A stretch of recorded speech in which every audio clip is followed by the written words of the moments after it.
Yeah, got it. Sounds good. All right, thank you everyone for coming to this panel discussion. This afternoon we're going to talk about prioritizing IT security projects for the business. That's something that's pretty near and dear to my heart. Understanding how to prioritize IT security, how to get the business involved in risk, and understanding how to make that something that you get the whole business engaged with.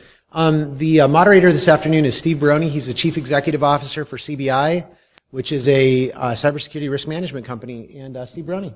Thanks. Thank you. It's fun to be here and watch Converge grow. A couple of years ago, they were at Wayne State, and it was the first significant investment we'd made in Converge, and the partnership continues to grow and grow and grow. I think it's better here, don't you? I mean, if you've gone to the other ones, it was easy. We moved the company downtown, and it was easy to take the People Mover over and get off the People Mover and use it for something other than a Red Wing game, and without drinking, actually, like we had done at most of those. So anyway, it's fun to be here, fun to invest back in Converge and watch the group get a little bigger and broader. We're trying to bring a business acumen to Converge. So we love the technical side of it, and most of us are technical, although in my case a little rusty. But we're trying to bring the business side to Converge a little bit so you can understand why we do what we do and when we do what we do. Today, asking these very esteemed leaders of the IT community to sit with us and figure out and pick their brain as to why they decide to work on projects at a certain time helps answer the question of, hey, why aren't you guys more secure? Why don't you fix all of this right now? And it's just something that can't be done, and we're going to ask them questions based on that. So some good news. The Verizon data breach report is out. Symantec's internet security threat report is out. Gartner just updated and released the Magic Quadrants. And, the good news is, boy, are we in the right growth industry, right? I mean, there is money coming in like crazy. There are problems like crazy. And there are really innovative companies doing amazing things to help us get control of the security infrastructure. This means that groups and people like you can continue to invest in your career and understand that this thing's going to be going on for a while. The bad news that's in a lot of that same report is, boy, is cyber espionage on the rise. It's now, I remember when we started doing security, CBI's been around 26 years. And we were a think tank for 20 of those years. And I can remember when we left our remote access roots at the end of the 90s and began to focus on keeping people out rather than letting people in, how tough it was for people to care about computer security. And we would warn them of things like cyber espionage, even though we knew it probably wasn't going to happen. Well, there is no thinking it might happen anymore. It's going to happen. Your business is going to get hit in some way, shape, or form, and how you prepare for it is how you're going to deal with the consequences. So here's some of the things we've seen. 300% increase in targeted phishing attacks. The phishing attacks are getting really, really good. The other day, I got an email from Delta. I haven't flown as much the last couple of years, so I wasn't Diamond anymore with Delta. And I got an email saying, congratulations on your mid-year Diamond upgrade. And I'm like, that's awesome. So I didn't think about it because it came from e.delta.com. I opened it up. Turns out, after about 2 days of wrangling with Jason Brown, who runs CBI Labs, it was a legitimate email. e.delta.com made me feel decent about it. Jason confirmed it was. Delta made a mistake. they had applied some miles to a bunch of people they shouldn't have applied miles to, and we were all notified erroneously that no, you're not. You're still at the bottom. You're not Diamond. So we're seeing an increase in phishing attacks across the board. Economic espionage, such as spyware, stealing trade or commercial secrets, or ransomware, remain a consistent threat. And some adversaries are no longer relying on malware, and everybody's a target. If you've been in this industry for a while, you've got individuals that have probably had ransomware as a factor, and you've got small business friends that have ransomware that's hit them, and we've all seen the middle size and larger companies get hit with ransomware, and those are getting more complex. So Today, we're going to talk to this crew about how they're handling all the threats that are hitting their businesses and how they're prioritizing what to go after and knock down in the year. If you spend time in corporate America talking to decision makers like these guys, you know that they've got a board somewhere. You've probably seen it. And that board is full, baby. I mean, it is full of stuff that they want to get to, and they're trying to figure out the most logical path to appeasing all the stakeholders to get there. So we're going to dig into that a little bit today. So with me today are Martin Bally, the VP and CSO of Diebold Nixdorf. David Derajotis, the Corporate Vice President for Burns & Wilcox. John Scrivens, the Global Category Manager for Harman. Russ Gordon, the Global IT Risk Manager for Borg Warner. And John Bisco, the CISO for CBI. All right, so quite a group that we got here today to talk to Converge. And I think it lends a lot of credibility to where Converge is going as a show that guys like this are here today. I'll start this off with you, Russ. How do you typically work? In a perfect world, you've got that board, and you've got all the stuff you got to go get done. And you pretty much know that the board's bigger than the year. How do you work with other stakeholders in IT, networking, server, architecture, ops guys, to get cybersecurity projects prioritized and have them not get in the way? I don't know if this is working. There you go. So the first thing I do is try and make sure that they all get involved and get engaged with the project. The more you can get them on board and feel like they have a piece of the action, the more you're going to get them to work on your projects. Sometimes you can get them to work on things on your board that you wouldn't normally get to because they get excited about it. And so you can kind of give them a piece of your board while you're working on something else. So that's kind of how I do it, is trying to make it exciting and fun and not just bark orders to people and tell them this is how I want it because I'm in charge of security. I let them have a piece of the action. Thanks. John Scrivens, what about you? With Diebold, how do you handle the politics? Pardon me? Oh, sorry. That's what I knew that. Sorry. And I'll do that probably over and over again. John with Harman. How do you deal with the some of the inner politics that go along with getting the different stakeholders on board? Yeah, so that's an interesting aspect in any position. It has to come down to the stakeholders that are involved in prioritizing the return on any specific project or application solution set that you're looking to bring in, identifying what the risk and what the rewards are into doing that. Obviously, you need to present it in such a way that we're all one team, and what is the ultimate solution that we're trying to get to. That's where I think in the course of time, the right solution will bubble up and meet the, agreement with all the stakeholders. But it's never an easy process. You always have various opinions on what's going to be right, and in the end, usually it's dictated by the cost and what's required. All right, so Martin from Diebold. Diebold's a big company, and you've got your board giving you pressure to get some things done. You've got various C-levels giving you pressure to get things done. What's the process of engaging with the various business leaders to knock down the mandates that have to happen for Diebold in a calendar year? Yeah, no, I think that's a good question, and I tell you, you have to make sure that security is kind of known in the organization. You need to build relationships, and the way we approach it at Diebold Nixdorf is that we set up a governing council where we have functional representation from the business. We have probably about 15 members, and you have it for regions, and we have it for business functions, finance, HR, everything. And that's an opportunity that we could talk about risk for the organization, and as we're driving change, and we can understand the impact when we're doing things. And if there's any initiative that's a global risk that can affect the whole business, right? We have all these stakeholders that now have some education and awareness, and they help promote it. So, that's their opportunity, the business's opportunity to tell me a say in security and how we implement it, and actually them to start owning some of those processes in areas of change. And I think a good example is, let's say, with data protection or HR, right? Driving some different requirements in hiring or what have you. We would then take, in our council, we would just communicate that, kind of communicate the risk. And the stakeholders, traditionally, they'll volunteer up, and they'll even volunteer resources. All right, thanks. On that same note, let me ask you one follow-up question on that.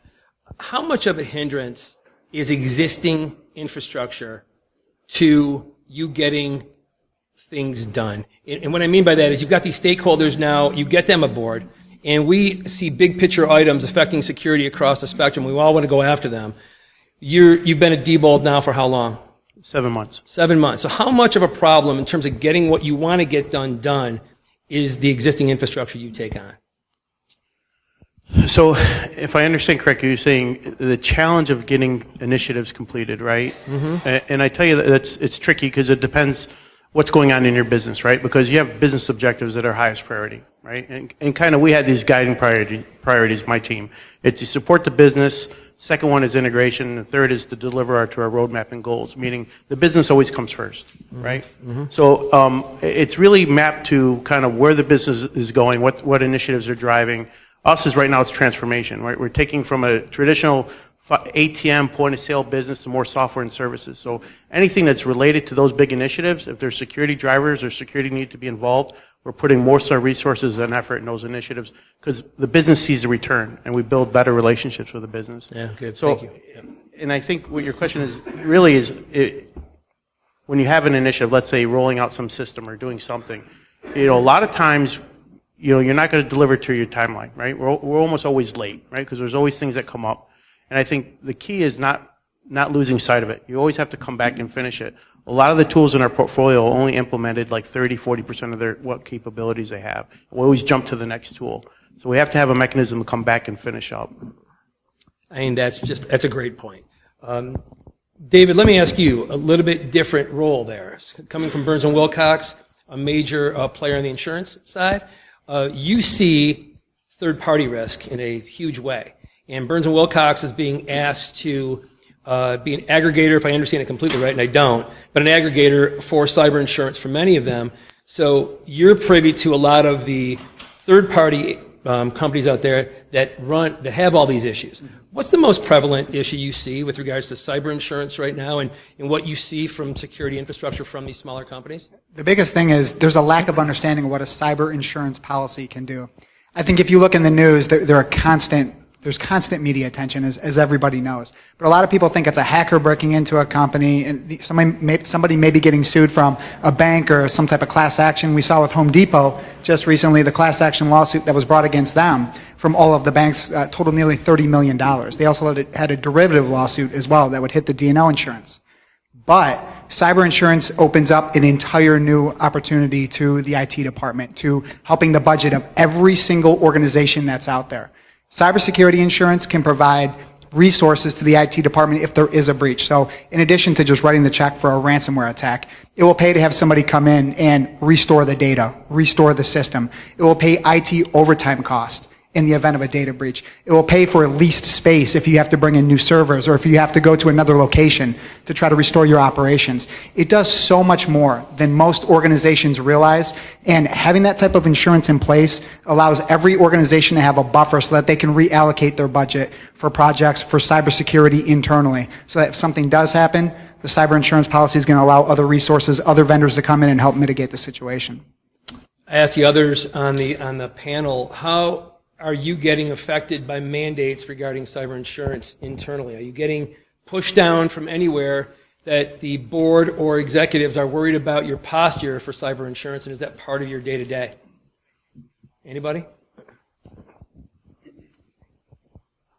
At this time, we've started looking at something like that. Okay. We haven't really gone that very far with it. Obviously, we've made some huge investments in solutions and in hardware and software, but I think it's obviously something that's going to grow substantially in the years to come as it helps mitigate that risk that you can't account for in just solutions by themselves. Yeah, we're starting to see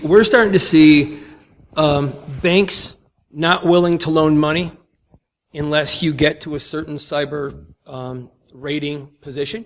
We're starting to, or if it looks just like a credit rating. If your ranking's low, your loan limit's low, or you're going to pay interest that's high.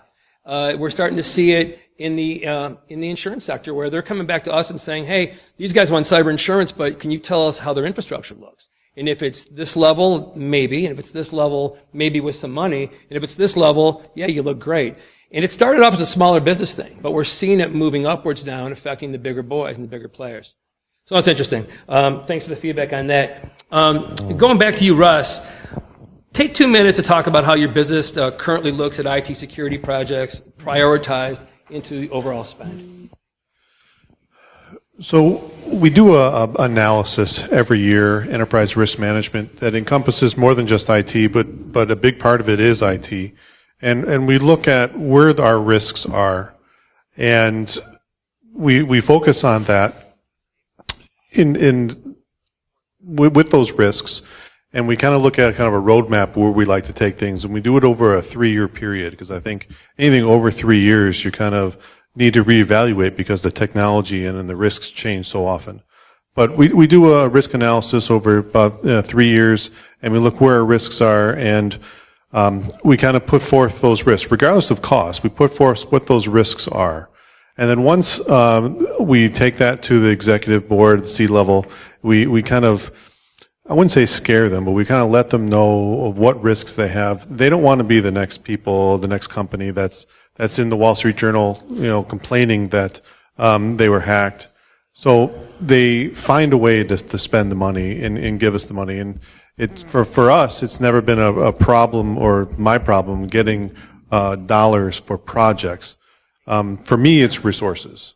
So I think there's a separate distinction, because a lot of times there's OpEx and there's CapEx, and a lot of times companies have more operating than they have capital, or vice versa, and so they don't want to add the resources you need, and they'll let you bring on technology.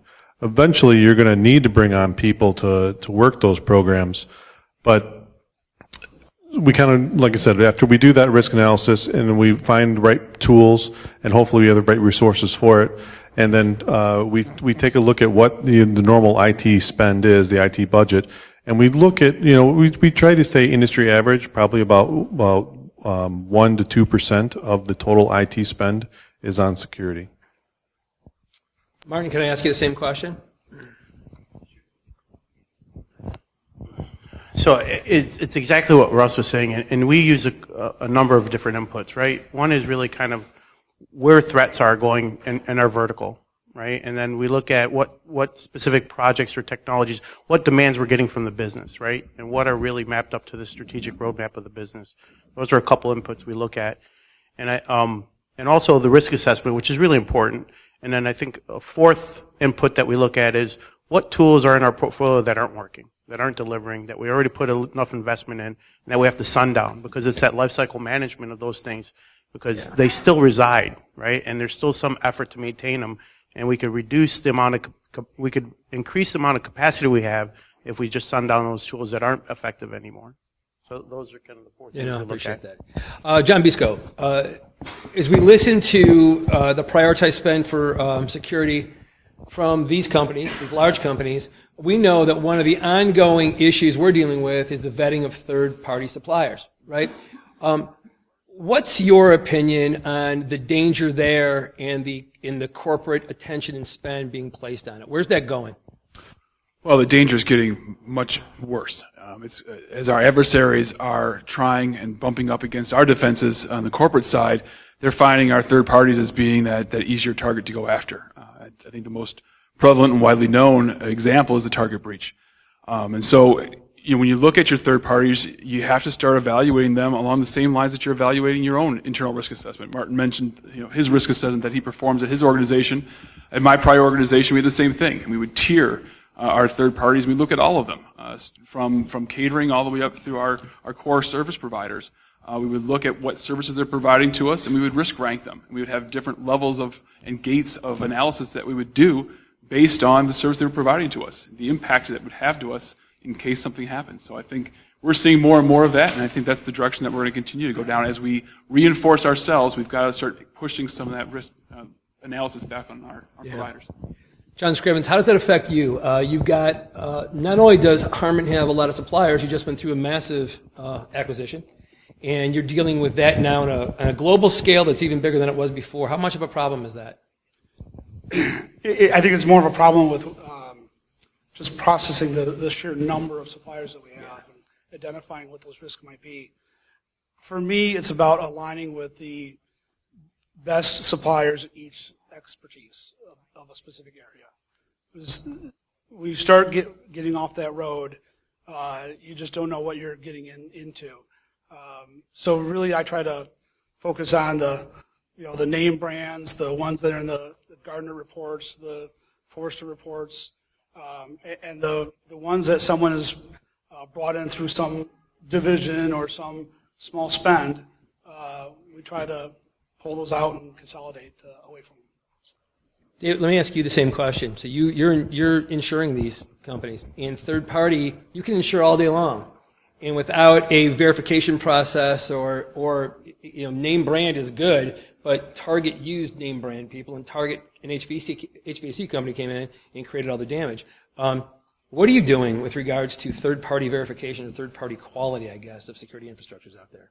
Yeah, that's an interesting question, because with cyber insurance, it can be extremely technical, just as cybersecurity on the IT side is. And insurance carriers, brokers, they try to boil it down so that the underwriting process is as simple as possible. On the cyber insurance side, you'd be shocked at the minimum number of questions that are asked in order to generate a premium and to provide a policy to somebody. So on the small to mid-size, and I'm talking about $100 million in revenue and under, there are typically 6 questions that are asked in terms of generating a problem or generating a premium and doing a full risk analysis. Now, it depends on the type of industry that you're in. If you're in the banking sector, if you're an insurance plan, if you're a data aggregator, it becomes a little bit more in-depth with regards to the underwriting, the overall risk analysis, but it's surprisingly simple. Probably 5 years ago, there was a 5-page application, a 10-page application that every organization had to complete in order to apply and qualify for cybersecurity insurance.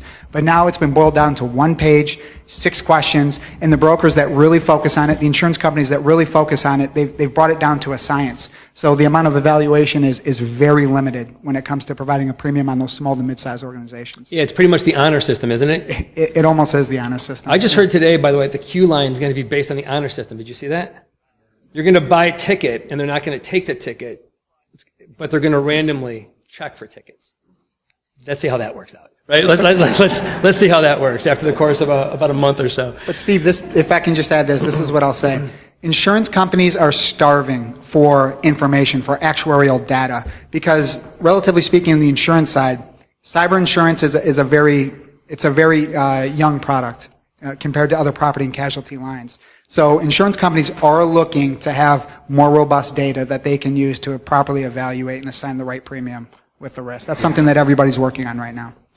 Okay, let's switch up a little bit. Let's talk about the cloud. Just when we think we're getting our act together and we learn old school how to make things more secure across the board. It's fun to watch Two-Factor making such a big comeback, isn't it? It's something that we knew would make a big impact a long time ago, and having it hang out up in the cloud. Hello to the Duo people if you're here. You're awesome. The cloud. How do cloud initiatives help or hinder your ability to move more initiatives into place? And anybody that wants to answer it. I mean, I can. Do they help? Do they hinder? What do the cloud initiatives do to your general thinking? Because the cloud's offerings are changing at a pretty rapid clip, and so are the threats. Yeah, we have over 2,000 cloud implementations now, and it's escalating every day. It's hard to even keep up with it, both in just management of it and onboarding and validating. But that's where the business is going. And I guess going back to my previous answer and kind of in line with cloud, it's hard to spend a lot of time validating all these suppliers. Yeah. So ultimately it comes down to what's in your contract. What risk are you taking on? What risk are they going to take on? And ensure there's a clear line of delineation between the risk that you have and the risk that the supplier's going to take on. And you can spend all the time you want trying to validate a supplier or confirm what their policies are. At the end of the day, it's going to be a legal matter. How closely are you working with data loss technologies to protect data up in the cloud? John, you could actually take that question on and talk about what some options are perhaps in that space.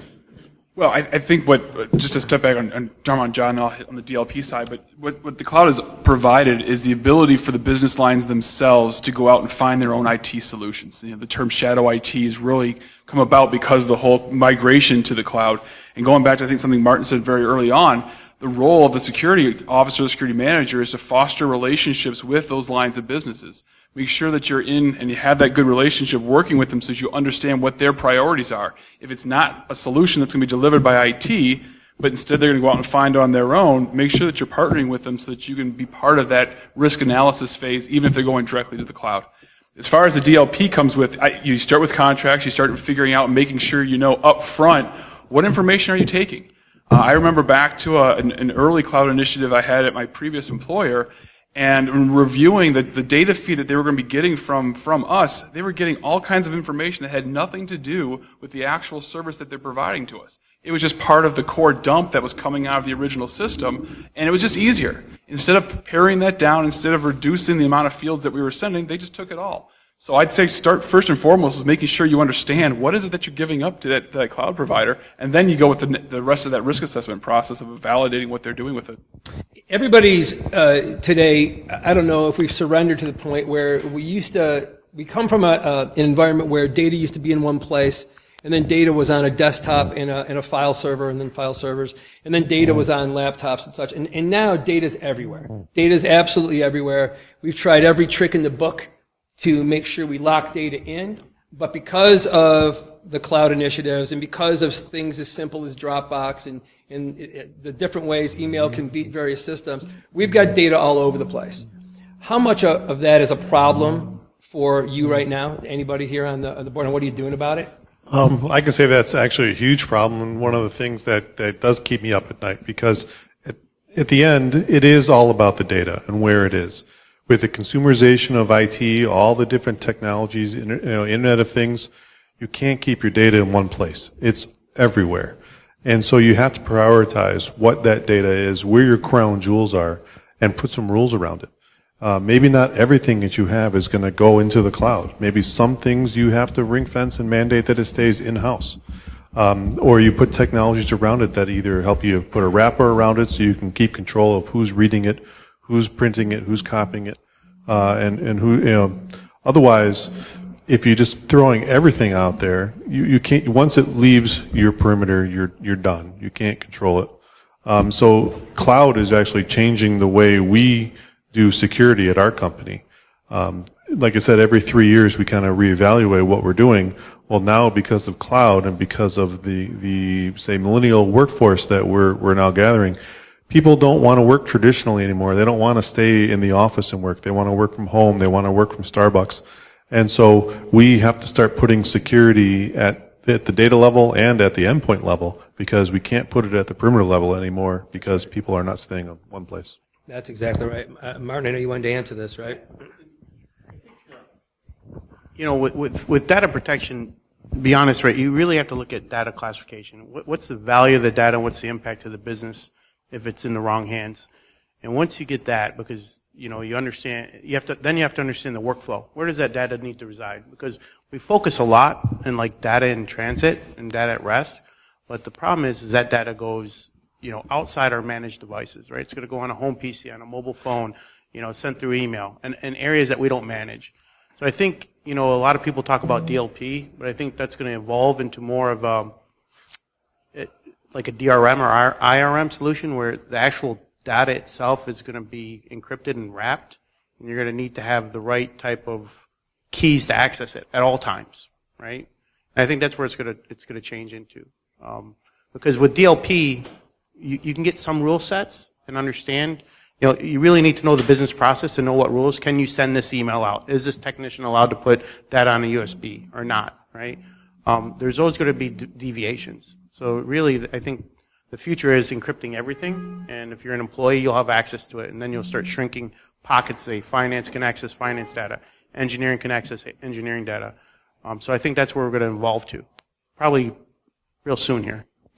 So we did a thing about a year and a half ago, and I think we asked a couple of the guys that are up here some questions. We said, hey, what's your encryption posture?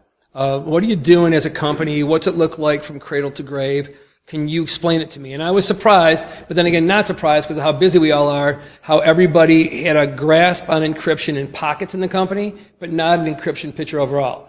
We built an encryption assessment led by Wolfgang Gorlick, and we did it for several companies here in the Southeast Michigan area, and looked at their encryption game plan over the next 5 years. What was already there, what we're dealing with, and what might go back out the door.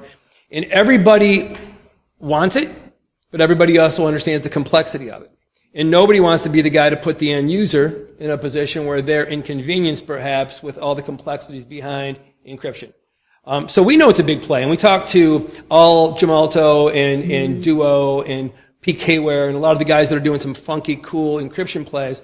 And we're finally seeing encryption be able to happen on the fly with technologies transparent enough in some of the ways we do it. And I would agree with you. We think that, along with things like two-factor, are a significant play in protecting your data. So I appreciate that. On that note, and knowing that we got data all over the place, what's the biggest hurdle or two you have today in moving some security projects forward inside? What are you facing as one of your bigger hurdles besides budget? Anybody? I'll just say real quickly, there's two main things. One is capacity, right? Because there's just so much work out there. And also managing capacity with intrusiveness to the business, right? Because you cannot just make a big bang. If you implement some new technology, it has to be in a crawl, walk, run mentality. Because if you introduce some new technology, it's going to be seen as intrusive. It could break business processes. And once you get that bad rep with the business, it's going to be hard for future projects. So it's really kind of understanding that you're going to take, it's going to take time, right, to get something through. And then is really the resources, right? Because you can always get consulting dollars and get people in, but in some regards, a lot of times they don't know the business, and the business wants to work with people that they deal with all the time, right, that they're seeing every day. So that's kind of the challenges that we see right now. Yeah, thank you. Anybody else on that? John Scrivens? Yeah, I guess I would kind of agree with that and say that I look at the security products as being value preservation, where you're trying to preserve the value of the company, and a lot of the products that we get involved with are value creation. And you're constantly fighting that battle of, am I doing something that's increasing revenue, or am I doing something that's preserving revenue? And that's quite often the trade-off. And thinking back to the previous question too, a lot of it's governance, policy that you establish. We're faced constantly with a lot of the cloud solutions not being enterprise-type solutions where just anyone can call up with a PayPal account or a corporate card and sign up for an account, and before you know it, you've got data moving somewhere you're not even aware of, and it is trying to address those situations, and that's where I say trying to align ourselves with robust cloud solutions that are set up for enterprises, and not smaller solutions that really have that ability to be robust in not just an account perspective, but also in how they interact with the corporation and what kind of contracts they provide. Yeah. So I think for me, I've always been nervous that I picked the wrong technology. There's so many technologies out there and I get phone calls every single day to the fact that I don't even answer my phone anymore, because there's 20 different people a day who want to sell you a technology that you may or may not need. And then how do you pick the one? How do you pick the one that you want to do that's going to solve your problem? Not one technology is going to solve all of your problems. So you kind of sit there and you're afraid to make a move because you pick one and you get behind it, but then something else happens, and then your boss or some other company manager comes up to you and says, well, didn't we have something to protect against that? So I think knowing that we don't have the budget, knowing that we have to pick something.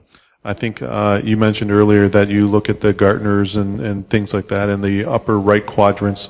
You generally can't go wrong with those, but I think you have to take a couple things into account. One, if you're not going to solve the whole problem, you have to pick at least two of the problems that you can fix, and at least focus on that.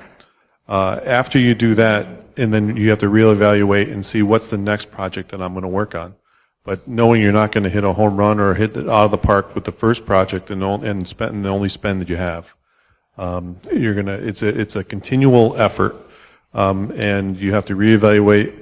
And sometimes you might get rid of a product that you just bought because you found something that's really going to solve your problems. But to me, that's always been the struggle is finding the right tools to fit the business and making sure that it was the right decision. Yeah, for me, it always comes down to resources. In the big picture, the money is the easy part. Yeah, you might have to go through multiple board presentations. You might have to present to try to get the funding approved. But once that's done, finding the bodies to help you deliver, it's always been a challenge. Whether it's within my own team in security, whether it's within the IT teams, that you always have to get involved, because no matter what security control you're putting in place, you're usually going to need someone from IT or IT ops to help you roll that out. And then you've got to compete on the business side. You know, Steve, you mentioned it, a lot of these things impact the day-to-day work of our peers, of our employees, of our colleagues within our organization. And they care about security, but really what they care about is doing their job and getting their job done successfully.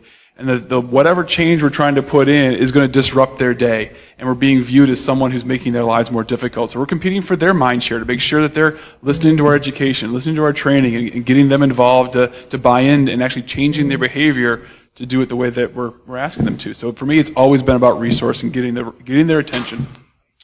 So on all that note, all of that makes sense to me. As Russ, when you were talking, I was thinking about, we feel the same way, by the way. As a consulting company, we've got a different company knocking on our door every hour to come show us how they've conquered endpoint security.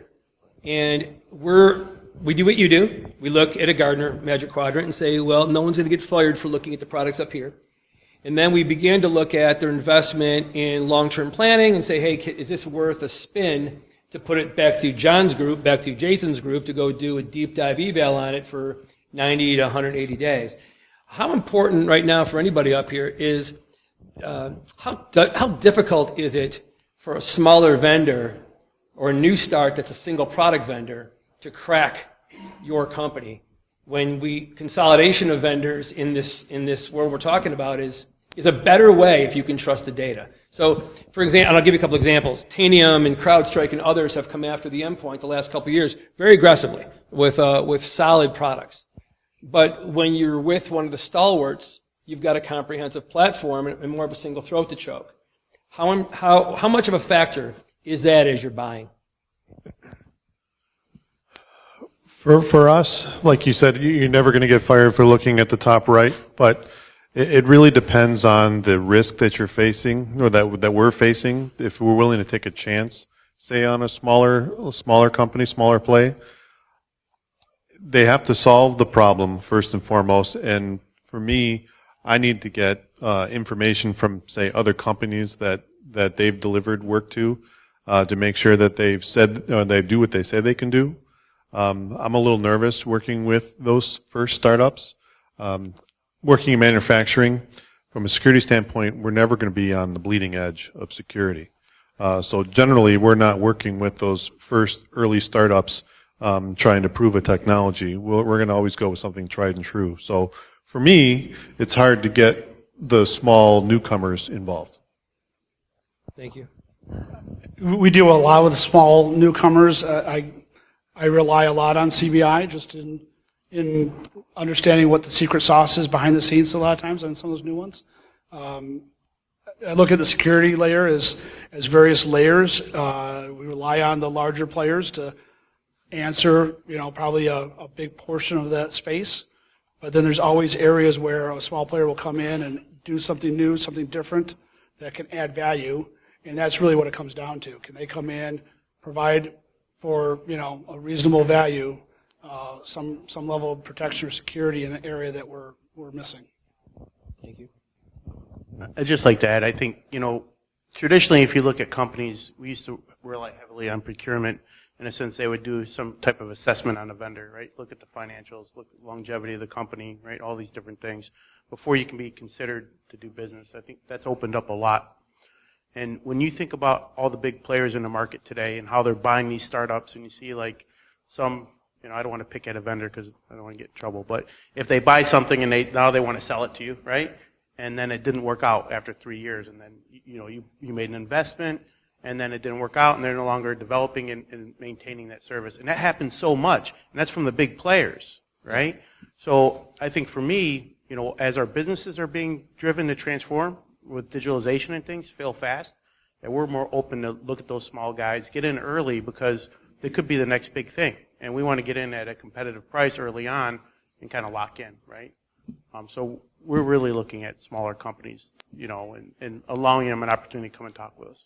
And I think that's a little bit of a lesson for those of us in the room. Dave and I have been going to RSA forever and a day, and we joked that back in the formative years of security, some of our best times were walking the very, very back couple of rows with the 10 by 10 booths with the guys that had the coolest stuff we had seen, and wondering how we might take that to some of the big guys and take a shot on them after a vetting process. So it's good to hear that there's still some open-mindedness there and that you trust your companies like CBI to help you make a decision on some of that technology. I have time for one more question. I want to ask each one of you this, and I know it's important for the people at Converge because a lot of these guys here are colleagues, or they're trying to work for you, or they're trying to talk to you about business. To each of you, how do you stay current on threats and trends? What are you reading? What are you doing? Who do you rely on? Being on the insurance side, I have the privilege and opportunity to work with a number of leading international insurance companies that are in the forefront, that are paying claims. They're involved in industry segments of all sizes, of all varieties. So I stay very tight with our insurance company partners that we manage programs with, that we broker business out to.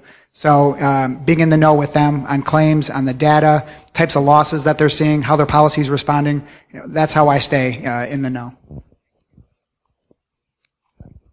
It's a combination of different things, to be honest with you. I mean, there's this global threat intelligence, right? And what does that really mean? And, is it about attacks? Is it about new technology? What have you? So personally, I subscribe to a lot of things, and I pick things that are kind of business related because I tell you, there's two aspects of it. One is for the program itself and for my team, and the other one is, what is the CEO going to ask me when he sees something in the news, right?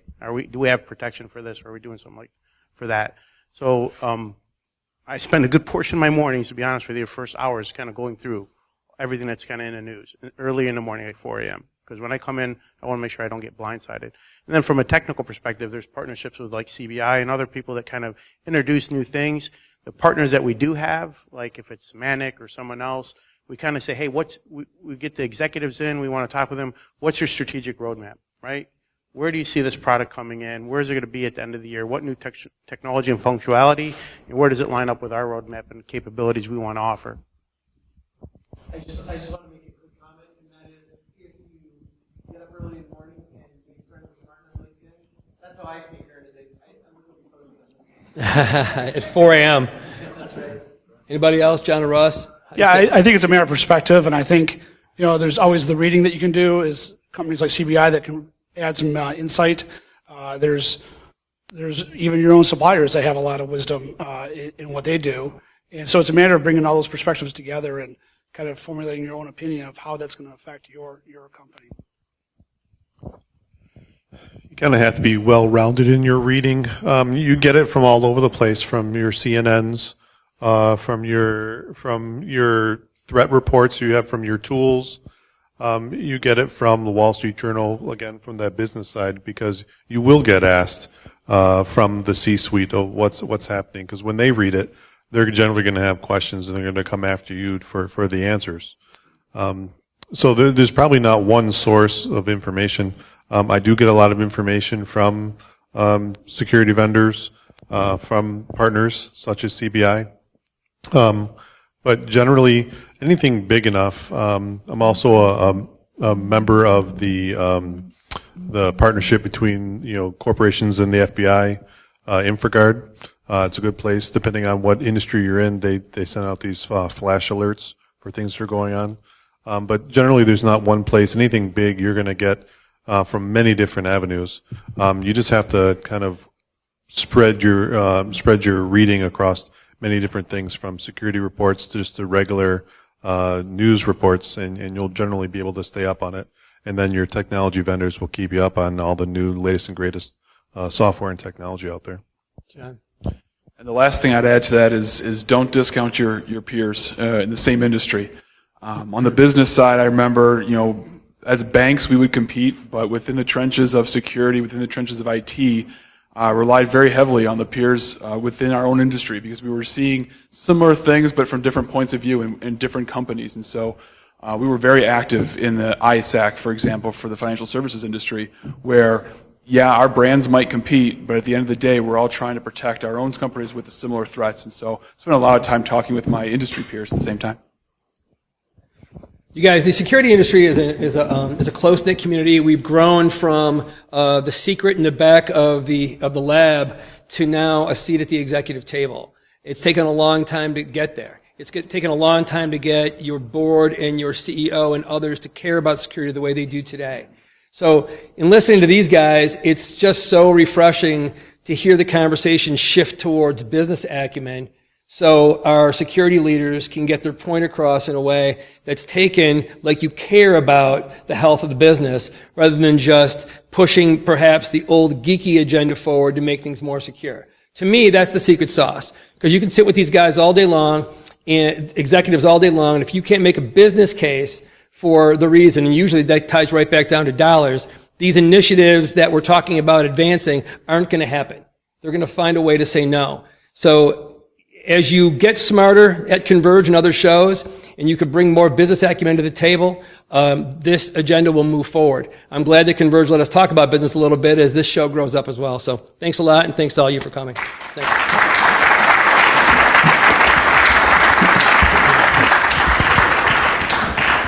And we're done.